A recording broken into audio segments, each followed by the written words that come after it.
Welcome back, everybody. Welcome to the Heartbroken and Housebroken podcast.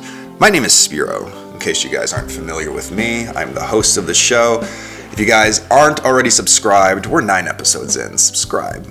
You know, we're having some fun. We're talking mental health. We're talking silly things. We're riffing. We're ranting. We're doing all sorts of things on this podcast.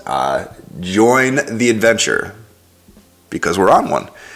On this podcast, we talk a lot about mental health, my grief journey, everything I've been through, and I talk about it on stage. I make jokes of it. It's been a very obvious big part of my life. Why do I want to make these sad things funny? Because I'm in a funny little situation. I mean, if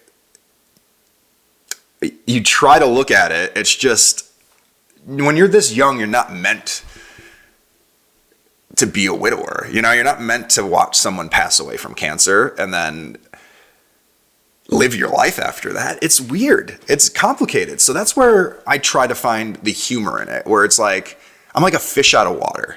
You know those movies where it's like the fish out of water movie? Let me try to think of one. Like, I was just watching this movie yesterday. It's a great movie, Fall Guy, with Ryan Reynolds.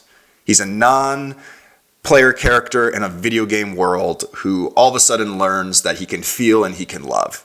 So he's trying to adapt in this crazy, bizarre, bad guy world where he's surrounded by villains that usually rob his bank or beat him up. But now he's the hero.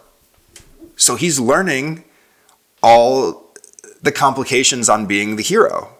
You know, there's a lot of benefits to it and there's a lot of negatives to it. When you're a young widower, you know, there's not a lot of positives to it. Like, you know, no one's going to say that, man, I wish I could cry like Spiro cries. Boy, I bet he has some wild PTSD. No one's saying that. No one wants to be that. And like, I think that's where I find the humor in it, because I don't know where to go for those answers of these weird feelings. And that's really what this podcast was meant to be, was to discuss these just crazy, weird feelings that you go through, depression and grief, that might not make a lot of sense, that you're just fish out of watering. You know? Like, one of the things I discussed in last week's podcast was when she first got diagnosed with cancer, they wheel you into this little room and they show you a video. And everything you should expect with cancer, but they don't do anything afterwards. And it's a silly concept and it's a dark concept to think about, but it's true. They literally kind of just leave you hanging, and there's a lot of things that pop up that you're terrified to ask people. Like when Sarah passed, okay? I got the widow's flame. If you guys aren't familiar with what the widow's flame is, essentially you're just extremely horny. Yeah. You're grieving and depressed so hard that you are insanely turned on. It's like all your grief goes down to your nether regions and possesses it like a Freddy Krueger dream. Just, hey, I'm here. You're fucked up. And it's weird because you're like, you feel like a piece of shit. You feel horrendous. Like, my wife passed away after a 4-year battle. And now I have like a raging hard-on. And I just want to fuck. It's a real thing. It's the phenomenon called the widow's flame. I looked this up because I was like, I can't be the only one. This can't be a thing, right? And it's true. Apparently, when you have so much... Here, let me type in Google and see what AI overview has to say. That's going to be a fun experiment. Widow's flame. It's widow's fire. I was even wrong. Widow's fire. A widow's fire is a term for the strong sexual desire that some people experience after the death of a partner. It's a natural part of a grieving process and is often considered a way for the body to fill emotional and physical void left by the loss.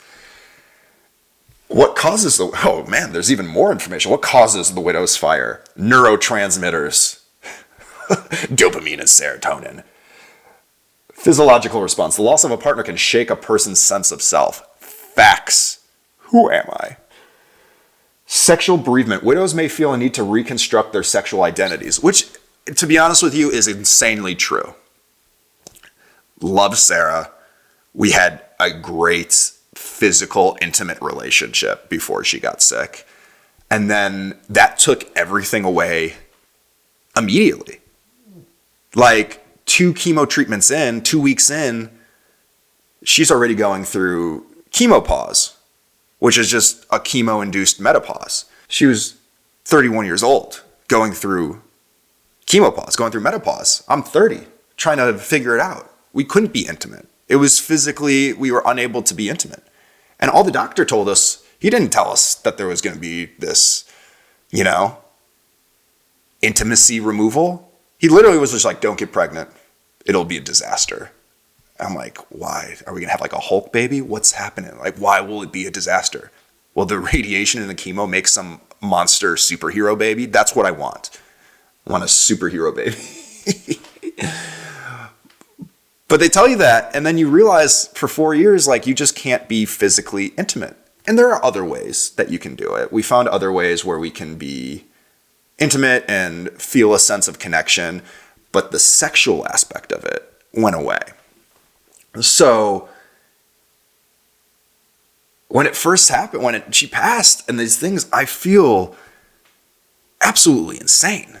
I feel like a terrible person where I'm just like, my wife's body's not even cold yet and I just want to go fuck. I just want to like go out there and be like, yeah, you like that? And then cry afterwards. I thank God I didn't act on that. I cry over so much stuff. I can't imagine the day after my wife passed, me being like, I just need to reconstruct my sexual identity because of this widow's fire. And then crying and sobbing next to somebody feeling like I'm the biggest piece of shit on the planet. Some of you guys are like, oh my God, I can't believe he's talking about it. But this is the thing. When you're a young widower, nobody tells you these things. For years, I felt guilty about being physically intimate with somebody else besides Sarah. It took a lot for me to get over that fear. It took a lot of trust. It took a lot of being with someone who understands me and understands what I'm going through. But when you're on the dating scene, you can't put that in your bio. You can't be like, yo,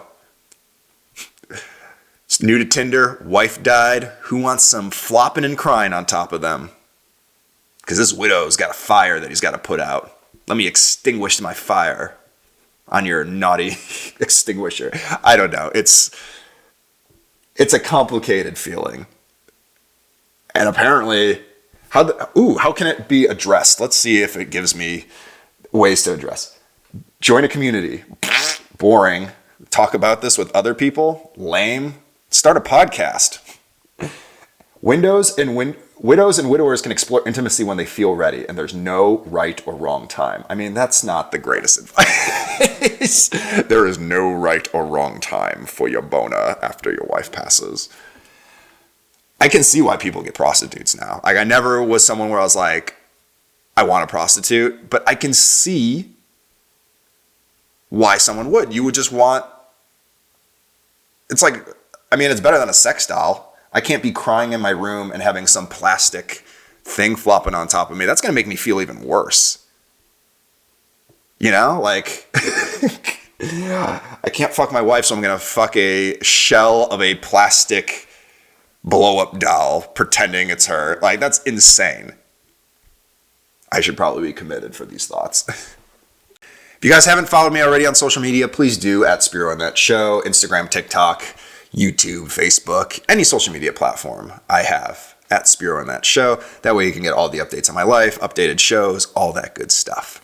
So I'm in therapy. I do therapy. I love it, to be perfectly honest with you. And I know there's like a big stigma against therapy and mental health. And trust me, I was that same person for a long time where I was like, I know me. I don't need to talk to anybody. I was raised to not.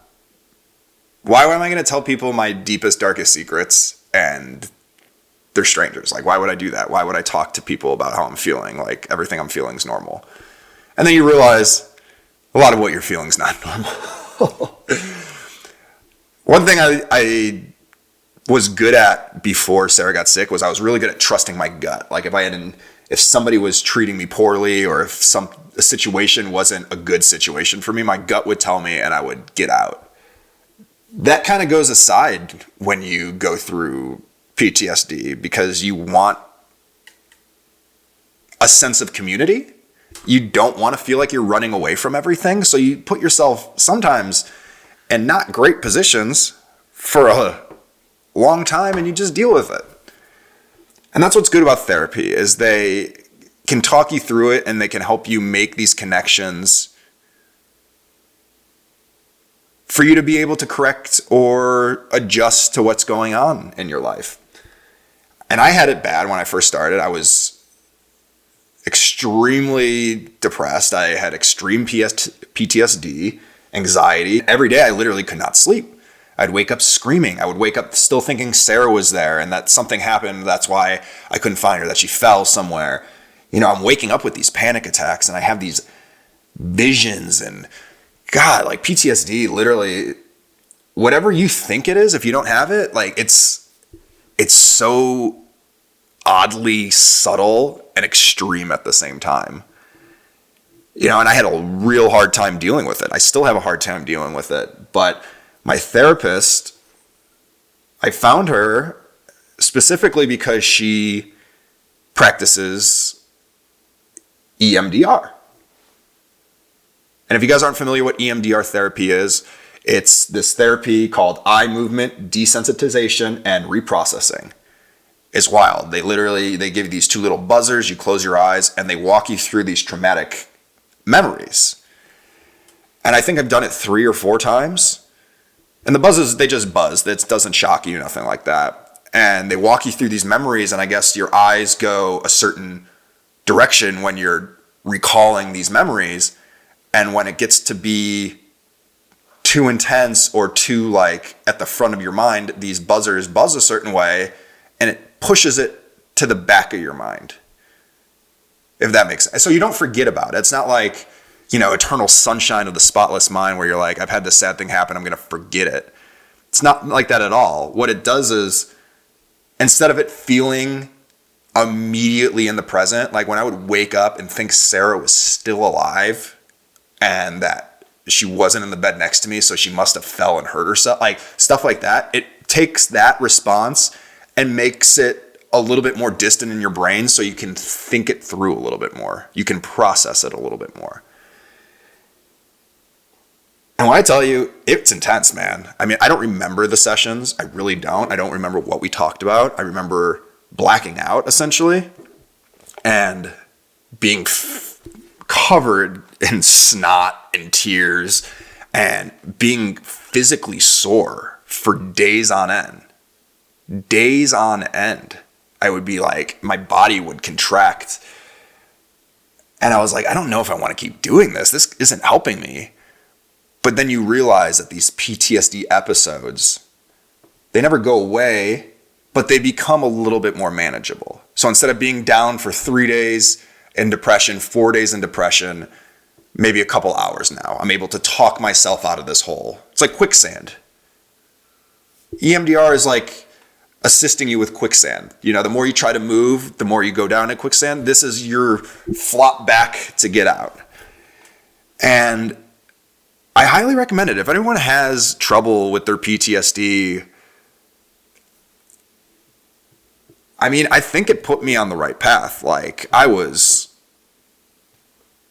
in a really, really bad spot. Still not great.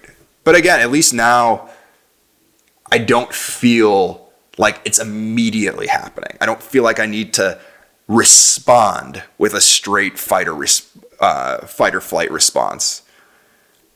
It's crazy. Here, I'm going to read some more about how it works. EMDR involves moving your eyes in a specific way while focusing on a traumatic memory. So that's what they do. They literally just walk you through the memory. My therapist would, walk me through, I think it was especially the last couple weeks of Sarah was when we started to focus on. And you talk yourself through it and you literally get put in that environment. Like your PTSD takes you to that world. And she literally talks you through it while these things buzz in your hands. And I don't know how it works, but somehow it triggers it. And the goal is to change how the memory is stored in the brain, reducing the distress it causes. So exactly what it says. It just pushes it a little bit farther back. EMDR helps people heal by allowing their brains to free associate and to connect existing adaptive information. EMDR can help people relieve symptoms of PTSD. It can help people heal from distressing life experiences. EMDR can help people process traumatic events more quickly than other methods. It is something I swear by. It was something that Liz brought up to me that she thought it would be really good for me. Found this therapist. I love her. She's great. And I asked her about it, and she felt like it would be something that would be beneficial to me when we first started, to try to break through this just stale wall of emotion, because I couldn't process anything because I was just so upset. So it literally was like a pickaxe that picked through, and little splashes of water and light started coming through the other side. Like I said, it's painless. You know, it doesn't zap you. They don't buzz you. It doesn't feel anything. It's just like little vibrating things in your hand and a willingness to go deep into your mind. And there's a process for it. It's not like you don't just start one week and be like, I want to do this. It's a couple weeks of finding these points, finding these moments, finding these repressed traumatic memories, kind of prepping you for what it is. So there's a lot of prep work to it. But once it happens, whew, you literally feel like you're in a weird virtual reality video game. You're holding these buzzers, you got your eyes closed, and you're just listening to a voice guide you through the most traumatic moments of your life. And I got through the other side.